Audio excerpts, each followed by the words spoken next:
já estava sentindo falta. Aleluia, Jesus. De estar aqui com os irmãos uma semana sem vir na igreja. Ainda não estou 100%, mas estou 90% e alguma coisa. Bem pertinho de 100%. Para a gente ficar bom, em nome do Senhor Jesus. Agradeço a todos que oraram e continuam orando por nós, né? Para que o Senhor nos sustente com suas mãos santas e poderosas. Meus queridos, vamos estar lendo o tema escolhido para esta noite, para estar aqui. Salmos de número 96, no verso de número 3. Glória a Deus. Desde já agradeço ao missionário pela oportunidade de falar no nome do Senhor Jesus. Glória a Deus. Deus abençoe o seu ministério, sua família. Que diz assim: anunciai entre as nações a sua glória, entre todos os povos as suas maravilhas. Amém. Você pode sentar dando glória a Deus. Glória a Deus, aleluia. Glória a Deus. Culto de missões é um culto onde nós viemos para aprender, para prestar contas e para ser despertados. Oh, glória, aleluia. Quando a gente fala de culto de missões, eu lembro que sempre na minha adolescência de criança, eu vi que quando tinha esse culto de missões, apresentavam-se números à igreja. Esse mês o Senhor salvou tantas almas, o Senhor batizou tantas almas.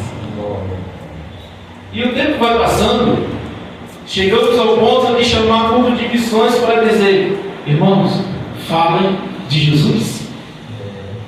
Veja o quanto nós mudamos, nós regredimos. É verdade, Jesus. Nós paramos no tempo. Enquanto nós paramos no tempo, alguém continuou. Alguém continuou. E está continuando. Presta bem atenção. Vocês viram o que aconteceu na nossa cidade ontem?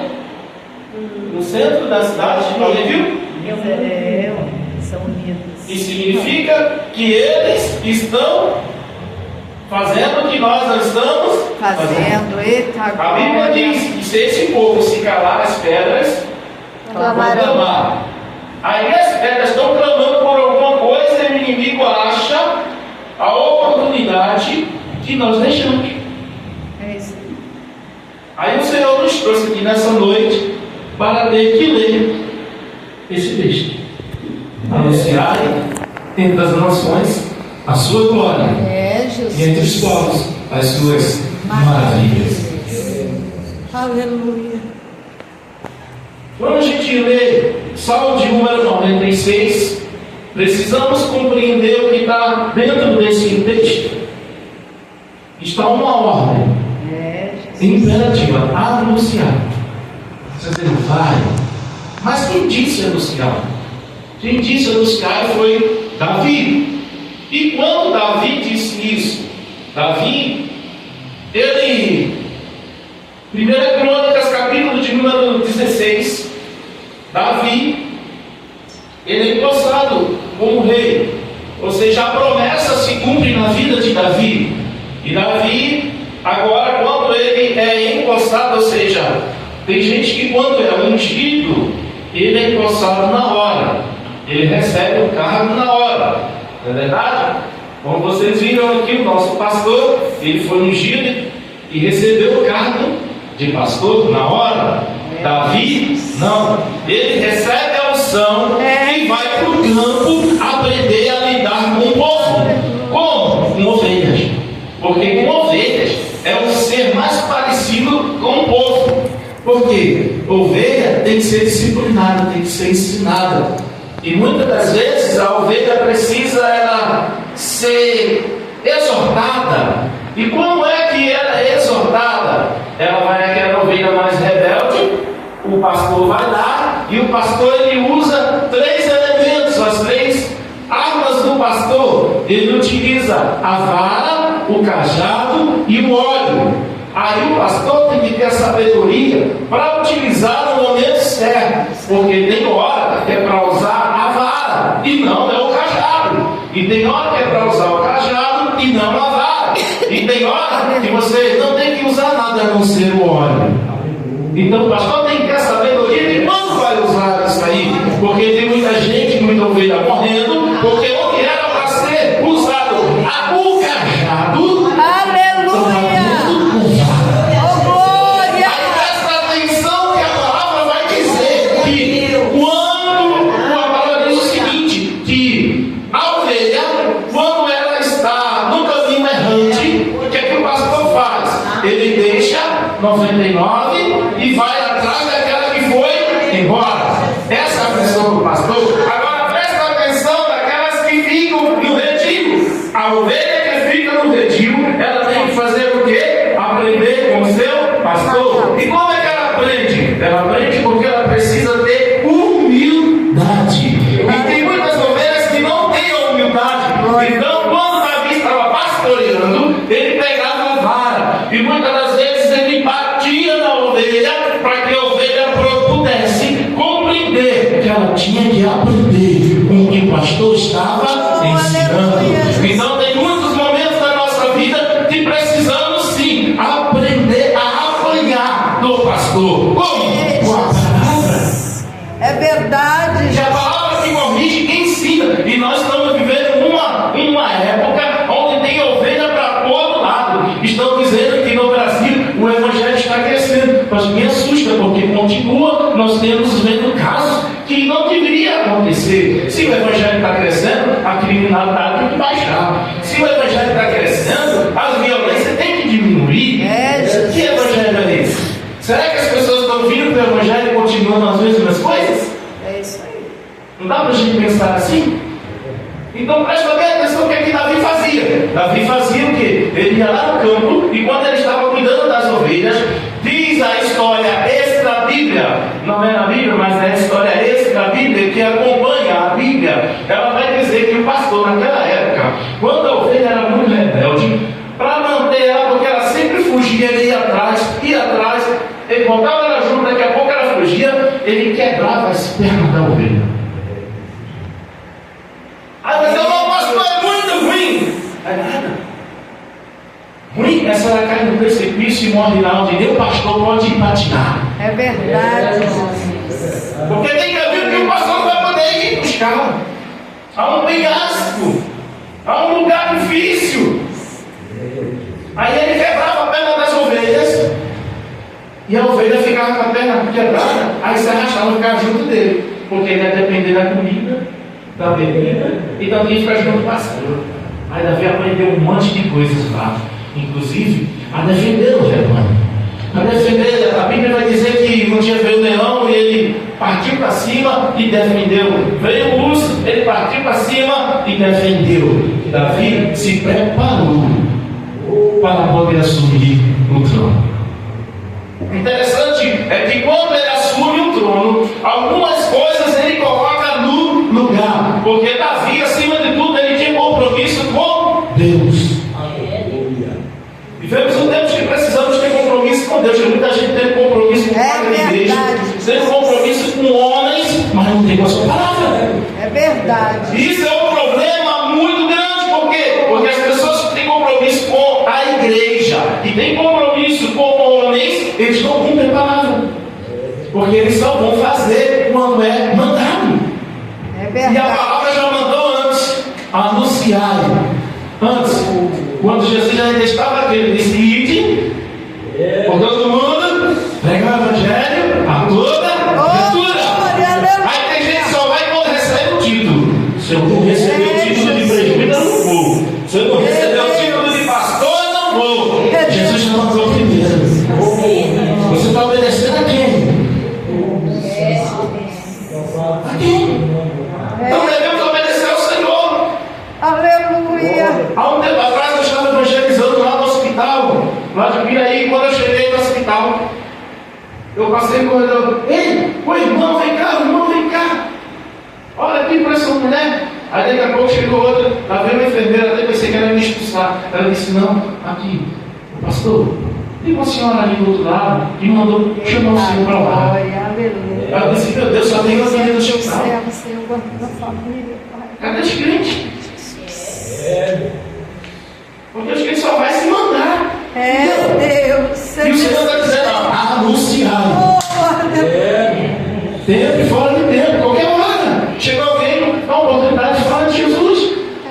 Jesus. A gente está pensando em falar de Jesus, quando for o dia de evangelizar. Não, é todo tempo, é toda hora. É verdade, Jesus. Qualquer momento tem alguém esperando uma palavra de Deus.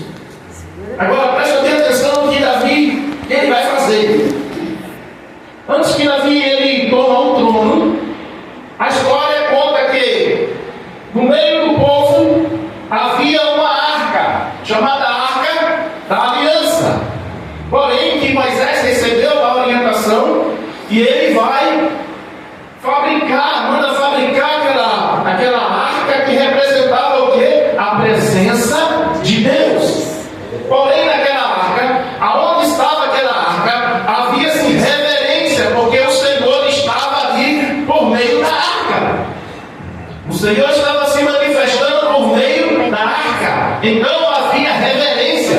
Quando estava a arca, as pessoas estavam tão eufóricas, diz a Escritura, que eles vibravam, eles pulavam tanto que o chão estremecia por onde a arca passava. Eles sabiam que era a presença de Deus. Nós precisamos resgatar essa presença, precisamos resgatar esse valor que o povo dava à arca da aliança. Aonde estava a arca, tinha a presença, tinha glória, tinha poder, tinha manifestação, porque o povo estava sabendo respeitar a presença que estava naquele lugar. Deus tremendo. Nós precisamos compreender que a aliança, que a arca da aliança, naquele momento estava tipificando hoje a presença do Senhor Jesus, como sentindo aqui dentro do nosso coração.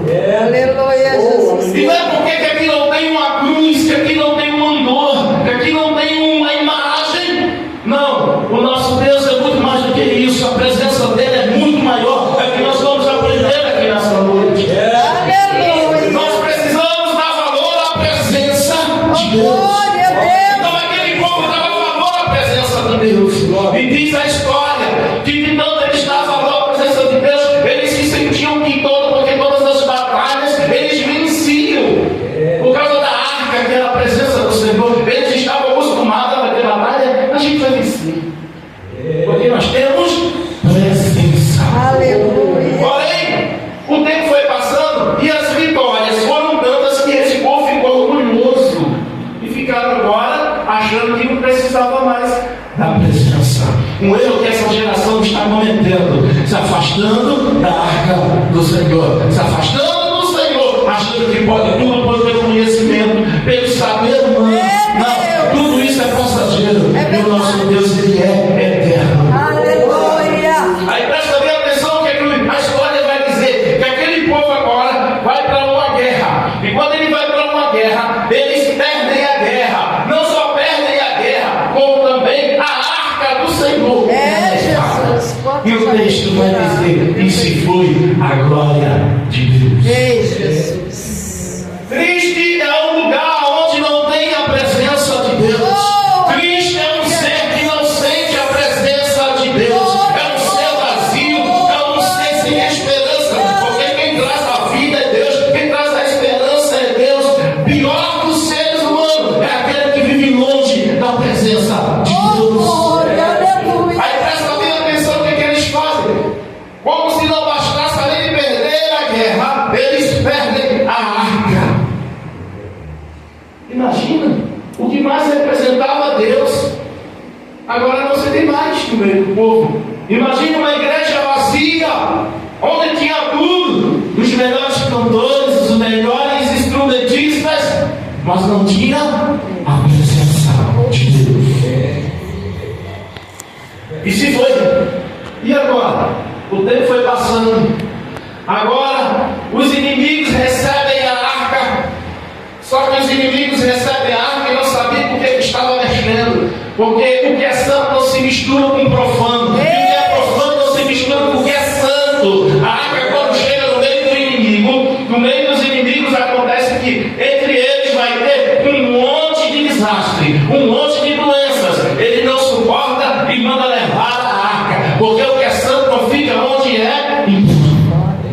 E nem o que é impuro fica onde é santo. Jesus. Então, para onde tiver a presença de ter santificação. Aleluia. Então, presta bem atenção no que aquele povo faz.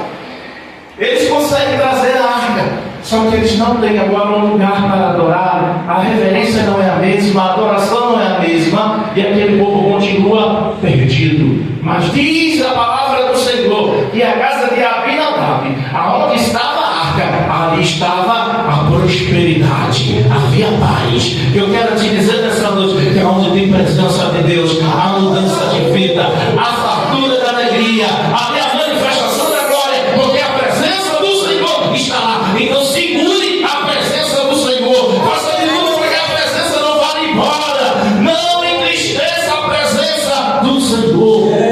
Glória a Deus. Tem muita gente que está dando mais valor à presença do Senhor, não está dando mais valor nisso. Eles acham que simplesmente a gente vai fazer um culto automático, é um culto automático. Eu vou sair de casa, eu vou chegar na igreja, aí vai cantar 3 hinos, a irmã vai ter oportunidade, alguém vai lá, vai ter oportunidade, vai tirar as ofertas, vai dar os anúncios, e daqui a pouco a gente vai ouvir a palavra e depois a gente vem embora para casa. É Deus. A gente está precisando entender uma coisa, irmão. Quando a gente entra naquela porta, a gente vem adorar, a gente vem buscar a presença, a gente vai invocar a presença do Senhor.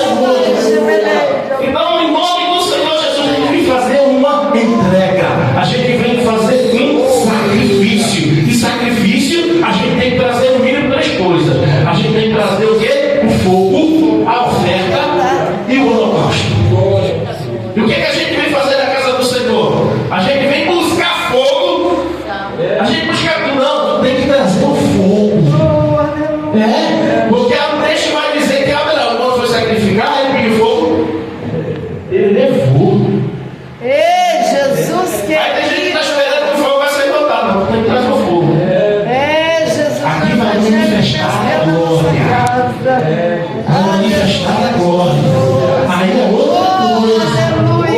Então presta atenção que esse povo agora não sabia mais adorar. Esse povo agora não estava mais buscando a presença do Senhor. Mas havia uma promessa que o povo de Israel, ele precisava de um rei. E quando Deus estava preparando tudo, ele levanta agora Davi. E quando Davi assume, uma das primeiras atitudes dele é restabelecer um lugar para a presença do Senhor.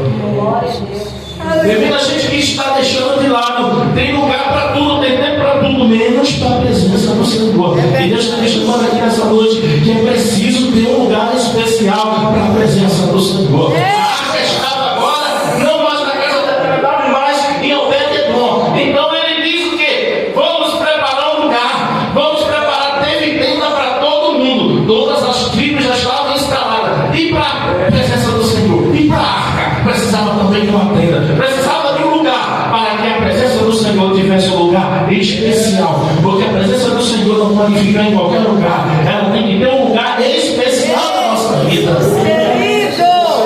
Aleluia. Ele prepara uma tenda. E quando ele prepara essa tenda,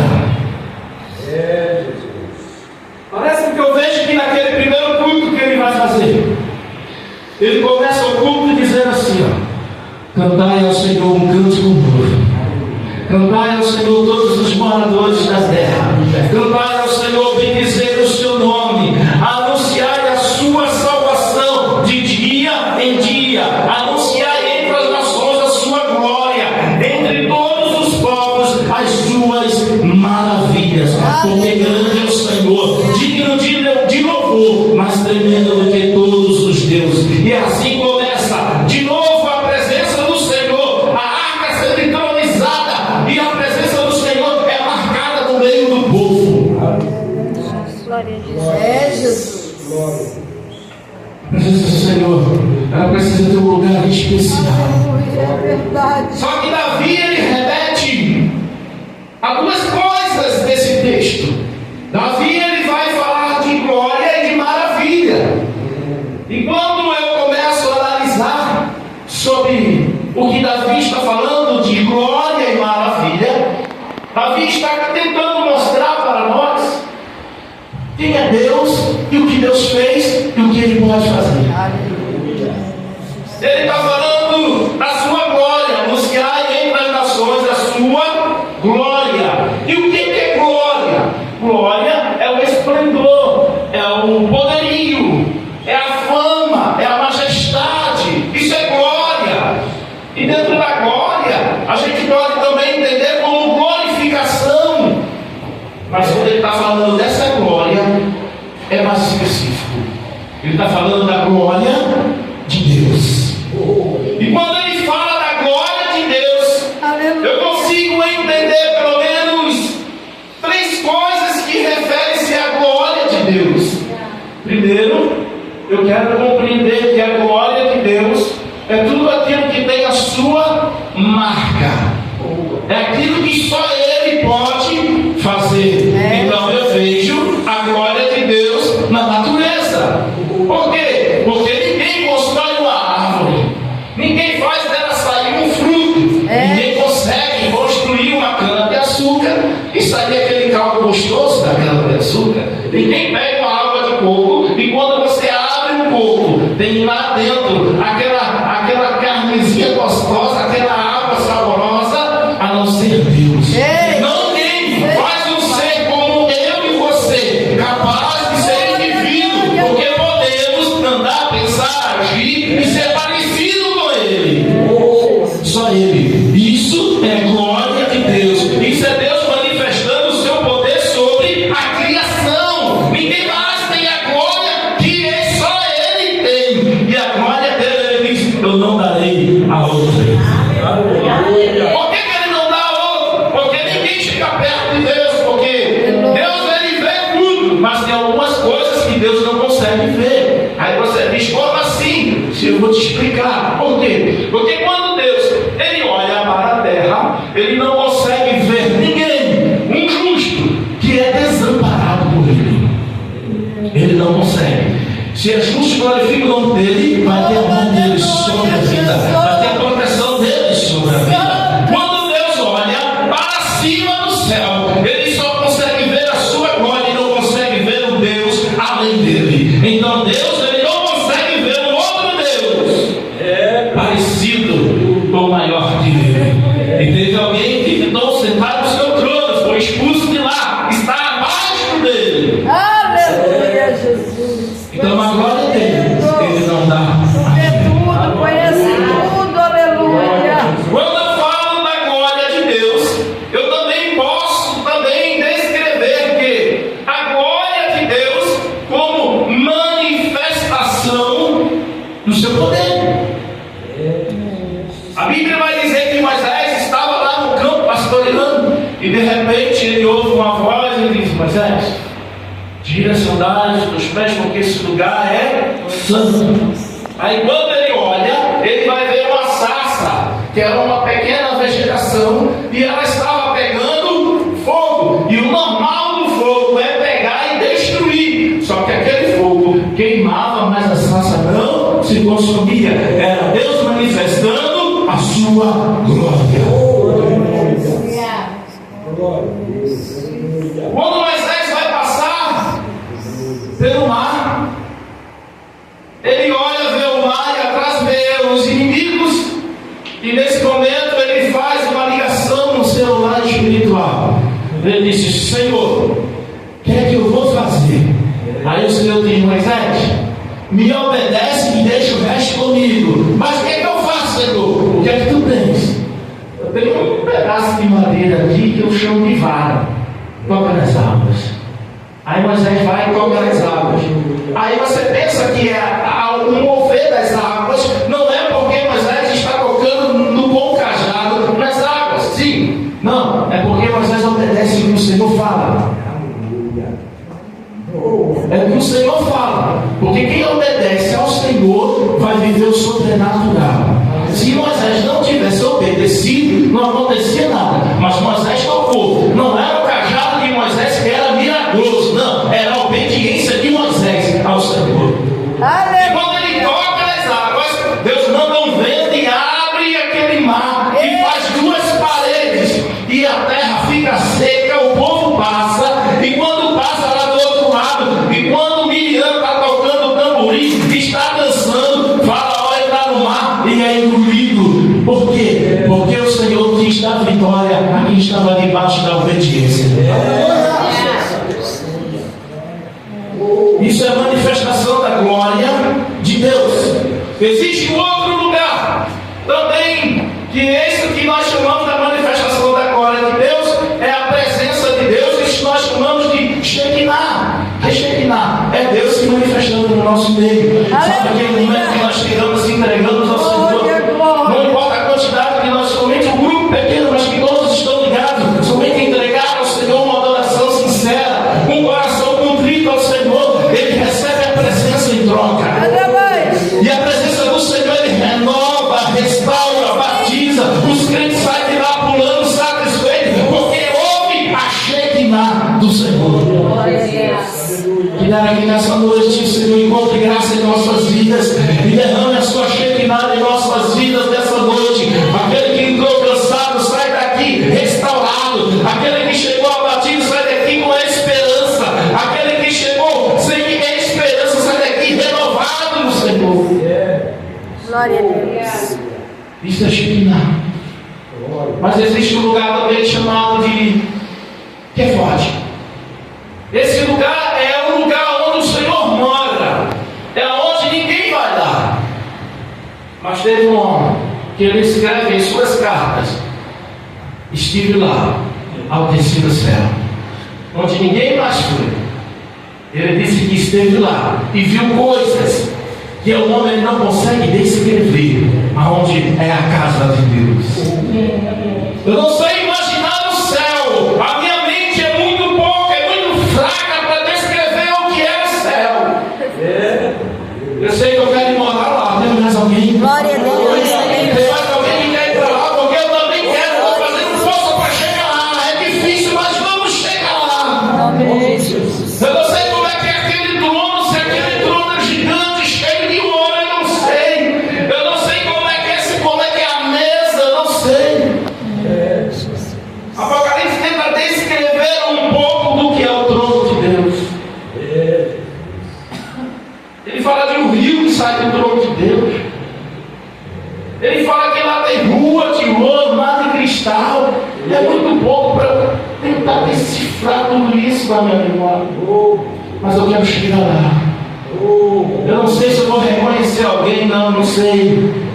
Não sei. Eu só quero chegar lá. Porque só vai valer a pena tudo isso que nós estamos passando se chegar lá. Ei, Jesus querido. Porque se não for, não vale a pena. Oh, aleluia. Não vale a pena. Oh, Deus tremendo. Mas agora, preste atenção no que Davi está tentando trazer para nós. Davi agora, quando ele pega e consegue restaurar a arca e colocá-la no seu lugar devido, que é a presença do Senhor. A presença do Senhor passa agora a ser marcante entre o meio do povo, porque eles voltaram a adorar. O povo estava deixando de lado a adoração, o povo estava deixando de lado a busca, porque a arca estava num lugar que não era devido. E ela agora tem o seu lugar. Quando a arca está no lugar, Davi agora vem, quando ele vem cantando, e o cântico de Davi vem trazendo um despertamento para nós, anunciar entre as nações a sua glória, e entre os povos as suas maravilhas. É o que Davi vem trazendo para nós. Que eu conheci essa mensagem falando como é que nós éramos antes. Ei, Jesus querido. Todos os dias que a gente ia para a igreja, alguém se convertia. Todos os dias. Eu lembro quando era criança, eu era bem quietinho, que quando eu chegava na igreja com meu pai e minha mãe, eu sentava no primeiro banco, daqui a pouco eu entrava debaixo do banco que estava lá no final.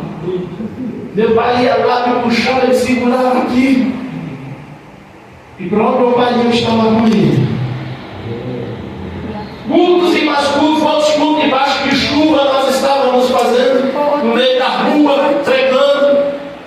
Lembro muito bem que estava pregando na praça. E naquele dia era por volta de umas 5 horas da tarde. E quando ele estava pregando um texto, ele disse: vinde a mim todos vós que estáis cansados. Quando ele chegou nessa parte cansado, veio um homem do meio do povo com um revólver em direção ao meu pai. Quando chegou na frente dele, eu lembro que o meu pai levantou a mão. Ele disse: em nome do Senhor Jesus. Aquele homem caiu no chão com um revólver, e quando se levantou, liberto, aceitou Jesus. Glória a Deus. Eu lembro do tempo que nós estávamos evangelizando em vários lugares dentro das periferias de Recife, naquelas favelas, aonde tinha tiro, onde tinha coisas terríveis.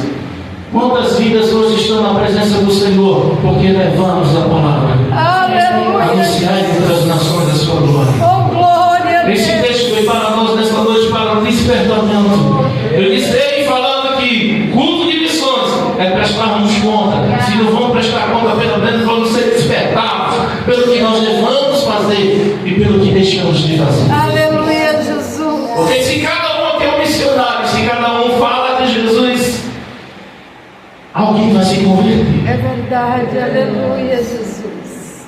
É falar de Jesus, porque Jesus não mandou a gente converter ninguém. Vocês prestaram atenção? Que não tem nenhum texto falando que Jesus diz: ai, converta fulano. Não tem. Ele diz: ide. Ide. Quem converte é o Espírito Santo. Ele é que convence o homem ao arrependimento e do juízo de Deus. Então voltamos a fazer o que esse texto está nos ensinando: anunciar entre as nações a sua glória e as suas maravilhas. Aleluia. Essa noite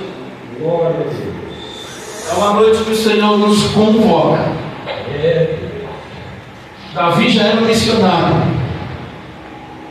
Olha que naquele tempo não se falava nem de missões, mas Davi já tinha uma visão missionária de falar do amor de Deus. Que nós possamos ser como regra da nossa vida, falar do amor de Deus. Porque quantas pessoas precisam de ouvir uma palavra, não precisa de muita coisa não. É uma palavra que muda a vida de alguém. É uma palavra. É Jesus querido. Se você falar uma palavra de você, não muda nada. Mas se você falar uma palavra vinda de Deus, alguém terá a vida transformada. É verdade. Alguém terá a sua vida mudada. Aleluia. Por uma palavra que você liberar da parte do Senhor. Oh, aleluia. Glória a Jesus. Dá tempo da gente orar, não dá? Aleluia. Glória a Deus. Vamos fazer um concerto com o Senhor nesta noite. É Jesus. Verdade, meu Deus. Esperta. Aleluia, tua noiva. Vamos fazer com o Senhor um compromisso. Oh, Deus tremendo. Uma aliança. Aleluia, Jesus. Santo é o teu E qual é a aliança? Porque o que é a aliança? A aliança é um conceito, é um compromisso. Oh, Quando a gente se compromete com algo, a gente deu a palavra. Então nós temos que cumprir. verdade. E a nossa aliança aqui nessa noite, Senhor, usa a minha vida, usa a minha boca, usa a minha mão, usa a minha mente, me desperta, Senhor, porque eu devo falar. Onde eu vou falar? Com quem eu vou falar? Deus vai colocar situações aonde você vai lá e vai ser por Deus guiado, orientado, e vai ser bênção para aquela vida. Então essa é a sua oração nessa noite. Nós vamos começar a orar. E você vai falar e fazer sua aliança com o Senhor. E a partir de hoje, você vai fazer o que Davi manda que nós façamos: anunciar as maravilhas do Senhor. Pai, em nome do Senhor Jesus, a tua palavra que foi pregada, que foi ensinada nesta noite, que o teu Espírito possa gerar resultado em nossos corações e nossas mentes. Pai, aqui está a tua igreja, Senhor, para que o Senhor possa usar a sua igreja, para que o Senhor possa manifestar o seu poder no nosso meio. Usa nossas vidas. Eis aqui as nossas mãos, nossos pés, a nossa mente.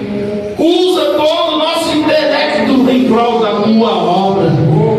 Usa-nos, Senhor, nos desperta do Senhor, para fazermos o teu anúncio, a tua obra, para anunciar a tua vontade, para anunciar as tuas maravilhas. Jesus querido. Meu Deus, que através desse dia, dessa noite, a tua igreja possa sair daqui despertada, possa sair daqui com um compromisso com o Senhor. Meu Deus, de levar a tua palavra em tempo, fora de tempo, dia em dia, levar o teu mídia, levar o teu amor, falar das tuas maravilhas. Renova dentro de nós, Senhor, essa alegria, essa força, Senhor, de falar do teu nome, de falar do teu amor, Senhor. Aleluia. Meu Deus, renova a tua presença em nossas vidas, renova a tua presença em nosso meio. Oh, Espírito Santo de Deus, aquece os nossos corações por alma, aquece os nossos corações por vidas, Senhor.